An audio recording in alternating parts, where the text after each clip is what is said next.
SSC মামলায় সোমবার রায় ঘোষণা করেছে কলকাতা হাইকোর্ট।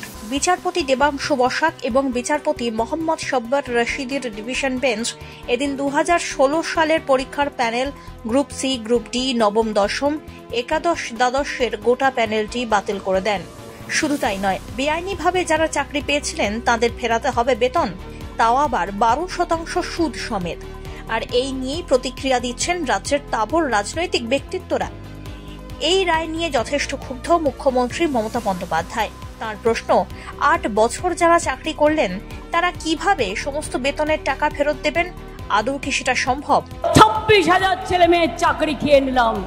আমি বলি অত সহজ নয়। হ্যাঁ, কোর্ট একটা রায় দিয়েছে, দিতে পারে। সব রায় যে আমায় মানতে হবে তার তো কোনো মানে নেই। রায়ের বিরুদ্ধে অ্যাপিল করার জন্য উচ্চ আদালত আছে। উচ্চ আদালত একসময় এই রায়টাকে স্যাটিসফাইড করে দিয়েছিলেন। তারপরে আমরা উচ্চ আদালত বলেছিল নতুন করে হবে। এগুলো তো অভিজিৎ গাঙ্গুলির রায়। তো আপনারা জানেন ওই কাকেররা কাকাই হয়, কাকের কর্কশ গলা কখনো চেঞ্জ হয় না। এই রায়ের বিরুদ্ধে আমরা সুপ্রিম কোর্টে যাচ্ছি, ছাত্রছাত্রীদের হয়ে, শিক্ষার্থীদের হয়ে। 23,000 26,000 ছেলে মেয়ে মানে 1.5 লক্ষ 2 লক্ষ পরিবার। আবার বলে কিনা 4 সপ্তাহের মধ্যে টাকা ফেরত দাও। চুরি করে ফেরত দেবে না ডাকাতি করে ফেরত দেবে? আজকে তোমরা যারা কাজ করো চেয়ারে বসে সরকারি টাকায়, তারা বলো যে আজকে চাকরি করে সারা জীবন যত ইনকাম করেছো, আজ যদি কেউ রায় দিয়ে বলে সবটা ফেরত দাও, ফেরত দিতে পারবে? এই রায়ের বিরুদ্ধে মুখ খোলেন রাজ্যের বর্তমান শিক্ষামন্ত্রী ব্রাত্য বসুও। আমি রায়ের কপি এখনো হাতে পাইনি। রায়ের কপি দেখে আরো নির্দিষ্টভাবে বলতে পারবো। তবে এসএসসির সঙ্গে আমার প্রাথমিক কথা হয়েছে। এসএসসি যে আমায় যে রিপোর্ট দিয়েছে তার মোতাবেক আমি বলতে পারি যে বোধহয় শিক্ষক এবং অশিক্ষক সব মিলিয়ে 1,004-5-এর বিরুদ্ধে অভিযোগ ছিল। তা প্রায় 26,000-এর চাকরি গেল। অর্থাৎ যারা যোগ্য, মানে প্রায় 19,000 যারা যোগ্য আছে তাদের চাকরি গেল। অথচ এসএসসিকেই মাননীয় বিচারপতি বলছেন যে টেন্ডার প্রক্রিয়া ডেকে নতুন নিয়োগ প্রক্রিয়া চালু করতে এবং এদের যারা যেটা ওএমআর শিট আছে তার রি-ইভ্যালুয়েট করতে। এখন আমি যেহেতু এসএসসি চাইছে এবং আমরা আইনি পরামর্শ নেব যে এর বিরুদ্ধে, এই রায়ের বিরুদ্ধে আমরা সুপ্রিম কোর্টে যেতে পারি কি না। কেননা একজন জনপ্রতিনিধি হিসেবে বলতে পারি, যদি 19,000 জন প্রায় যদি যোগ্য লোকের চাকরি চলে যায়, তাহলে সেটা একজন জনপ্রতিনিধি হিসেবে আমি চিন্তার বলে মনে করি। এবং যেভাবে বিজেপি যোগ্য মানুষের চাকরি যাওয়াতে বিজেপি নেতারা যেভাবে আনন্দ প্রকাশ করছেন, যেভাবে আস্ফালন করছেন, এটা সার্বিকভাবে সমাজের পক্ষে বা যোগ্য চাকরি প্রার্থীদের পক্ষে খুবই চিন্তার, খুবই বেদনার। এবং আমরা মনে করি যে আইনি পরামর্শ নিয়ে আমরা যদি ঠিক মনে করি তাহলে আমরা অবশ্যই সুপ্রিম কোর্ট যাব। এই গোটা ঘটনার দায় তৃণমূল এবং মুখ্যমন্ত্রীর উপরেই চাপিয়ে দিয়েছেন বিজেপির তাবড় নেতৃত্ব। ঘটনার ফল তৃণমূলকে ভুগতে হবে বলে দাবি দিলীপ ঘোষ, শঙ্কর ঘোষের। ফল টিএমসিকে ভুগতে হবে। মানুষের অধিকার নিয়ে ভবিষ্যৎ নিয়ে খেলেছে, 1,000 কোটি কামিয়েছে, নেতাদের জেলে যেতে।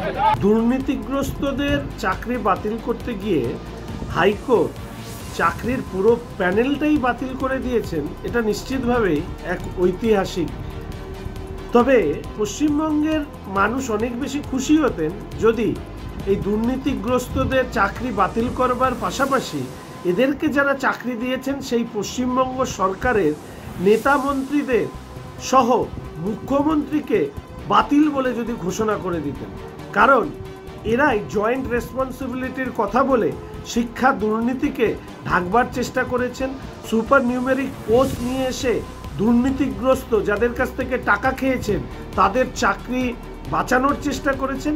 আজকে আরেকবার প্রমাণিত হলো যে পশ্চিমবঙ্গে দুর্নীতি এবং সরকার হাত ধরে চলাচল করছে।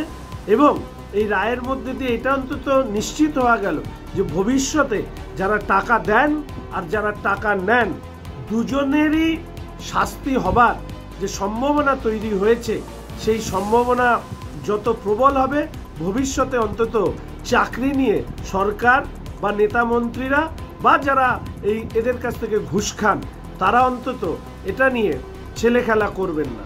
এদিকে তিনি বিদায়ী কেন্দ্রীয় শিক্ষা প্রতিমন্ত্রী। একই সঙ্গে এবারেও বাঁকুড়া লোকসভা কেন্দ্রের বিজেপি প্রার্থীও বটে। এসএসসি নিয়ে হাইকোর্টের এই রায় প্রসঙ্গে কি বললেন সুভাষ সরকার? কলকাতা হাইকোর্টের রায় ঐতিহাসিক।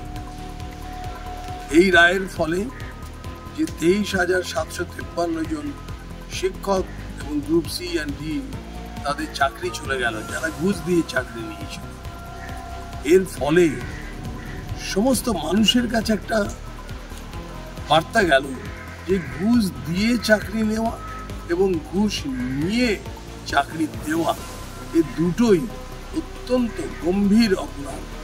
মানুষ ভবিষ্যতে থেকে বিরত থাকে। আর একজন রাজনৈতিক ব্যক্তিত্ব হিসেবে আমি বলবো যে যেহেতু এই এত বড় স্ক্যাম, যেখানে রাজ্যের পূর্ব শিক্ষামন্ত্রী জেলে আছে, স্কুল সার্ভিস কমিশনের আধিকারিকরা জেলে, অর্থাৎ state government sponsored scam, state গভর্নমেন্টের উচিত ইমিডিয়েট পদত্যাগ করা, রিজাইন করা। নির্বাচনের মাঝেই ঘোষণা হলো এসএসসি মামলার রায়। সোমবার এই মামলার রায় ঘোষণা করা হয়। বিচারপতি দেবাংশু বসাক এবং বিচারপতি সব্বর রশিদের ডিভিশন বেঞ্চের পক্ষ থেকে ঘোষিত হলো রায়, যেখানে 2016 সালের গোটা প্যানেল বাতিল হয়। একই সঙ্গে যারা বেআইনি নিয়োগের ফলে চাকরি পেয়েছিলেন তাদের 1 মাসের মধ্যে সব বেতন ফিরিয়ে দেওয়ার রায়ও দেওয়া হয়েছে, যার ফলে ব্যাপক অনিশ্চয়তার মুখেই এতদিন কাজ করে আসা সেই সমস্ত চাকুরিজীবীরা। Bureau report, One India Bangla.